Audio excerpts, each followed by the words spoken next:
ఈరోజు మనం చేయబోయే రెసిపీ వచ్చేసి చికెన్ షవర్మా అనమాట. చాలా సింపుల్‌గా చికెన్ షవర్మా. మనం రెస్టారెంట్‌లో గాని అక్కడ తింటాం కదా! ఆ టైప్ అనమాట. దీనికి ఎక్కువ ఏ పదార్థాలు అవసరం ఉన్నాయన్నమాట. దానికోసం నేను బోన్‌లెస్ చికెన్ తీసుకున్నాను. హాఫ్ కేజీ తీసుకున్నా బోన్‌లెస్. ఇందులో ఉప్పు, కారం, ఒక నిమ్మకాయ, కొద్దిగంత పెరుగేసి కలిపి ఒక 1 అవర్ మ్యారినేట్ చేసి పెట్టేసిన ఫ్రిడ్జ్‌లో. గోధుమ పిండి చపాతీలకు.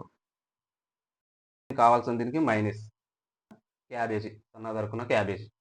ఇప్పుడు తయారీ విధానం చూపిస్తా. ఒక 2 టేబుల్ స్పూన్లు ఆయిల్ గరం అయింది కదా! ఈ విధంగా పీసులను మొత్తం కుక్కోవాలి. మంచిగా కాల్చుకోవాలి. ఈ విధంగా మొత్తం అయిపోవాలన్నమాట. ఈ విధంగా చేసుకున్నాక ఇప్పుడు చపాతీలు చూపిస్తా. గోధుమ పిండి కదా! ఈ గోధుమ పిండితోని చేసుకోవాలి చపాతీలు. ఈ విధంగా సన్నగా చేసుకోవాలి. వీలైనంత సన్నగా ఎంత సన్నగా చేసుకుంటే అంత బావుంటదనమాట. తొందరగా కాలుతాయి. తినేటప్పుడు కూడా బా అనిపిస్తదనమాట. చూడండి ఈ విధంగా.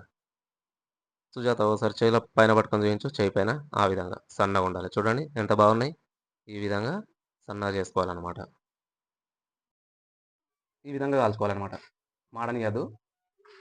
మంచిగా సన్నగా కాల్చుకుంటే ఈ విధంగా చికెన్ మొత్తము చిన్నగా చేసేసుకోవాలన్నమాట. ఈ విధంగా మొత్తం ఫస్ట్ మైనస్ స్ప్రెడ్ చేసుకోవాలి.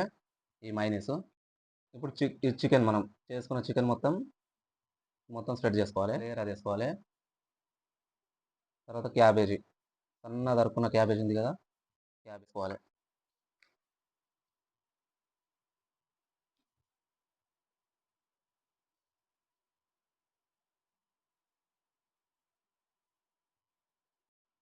ఈ విధంగా ఫోల్డ్ చేసేసుకోవాలి. ఫస్ట్ ఈ విధంగా చేసేసుకొని ఈ విధంగా పర్ఫెక్ట్ మొత్తం ఫోల్డ్ చేసేసుకోవాలి.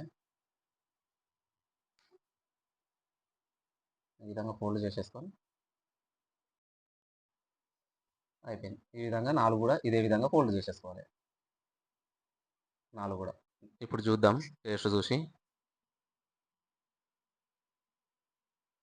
చాలా బావుంది. బా వచ్చింది షవర్మా. ఆ మైనీసు, ఆ క్యాబేజీ బా అనిపిస్తుంది. ఎక్స్‌ట్రా మయోనీస్ కావాలనుకుంటే ఇదే మయోనీస్ విధంగా ఒకసారి ఏసుకోవచ్చు. మీరు కూడా ట్రై చేయండి. చాలా బావుంటది.